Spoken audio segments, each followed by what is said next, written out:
Lord of the Flies, written by William Golding and published in 1954, is a profound exploration of human nature, civilization, morality, and the thin line separating order from chaos. The story follows a group of British boys stranded on a deserted island after a plane crash, with no adults surviving the disaster.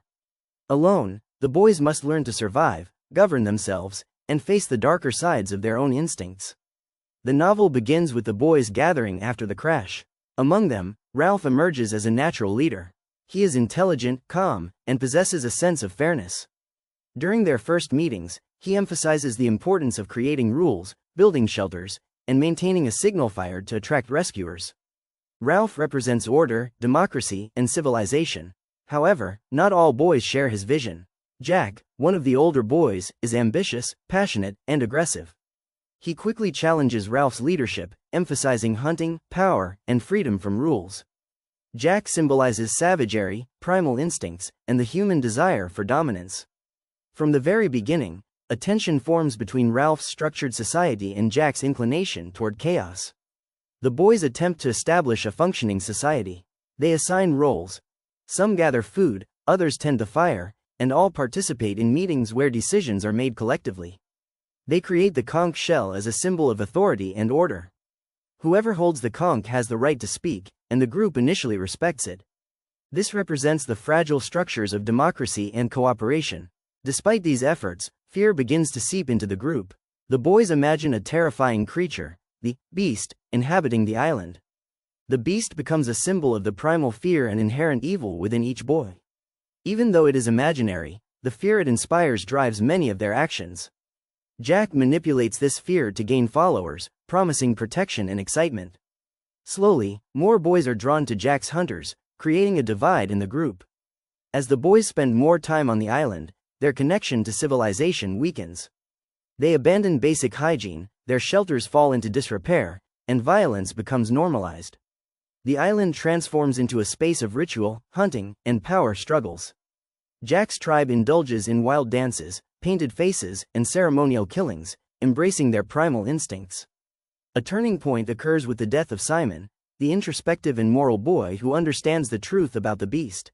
It is not an external monster, but a projection of their own inner darkness. In a state of collective hysteria during a frenzied ritual, the boys mistake Simon for the beast and kill him.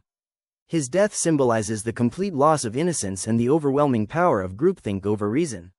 Following Simon's death, the island descends further into chaos.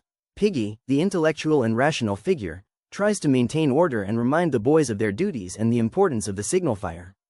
Yet, he too is killed when the hunters, now fully savage, attack Ralph's group. Piggy's death marks the triumph of brutality over reason, and the shattering of the last remnants of structured society. Ralph, now completely isolated, becomes the sole target of Jack and his hunters.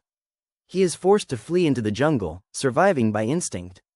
The island is set ablaze as Jack's tribe attempts to flush him out, illustrating how far they have descended into barbarism. The fire, once a symbol of hope and rescue, becomes an instrument of destruction and terror. Throughout the novel, Golding examines the fragility of civilization. The boys' initial attempt at order and cooperation quickly collapses when fear, hunger, and the desire for power override reason.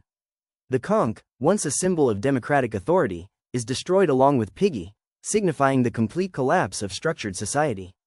The story reveals that beneath the surface of civility lies a constant potential for violence, cruelty, and chaos.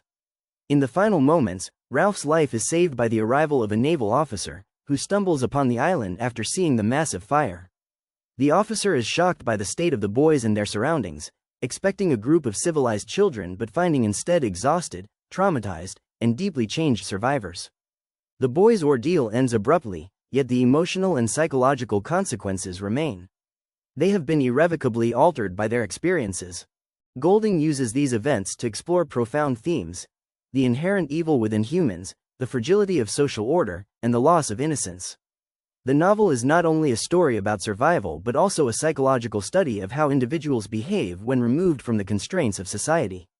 It questions whether morality is innate or socially imposed, and it exposes the ease with which humans can descend into savagery under the influence of fear, power, and desire.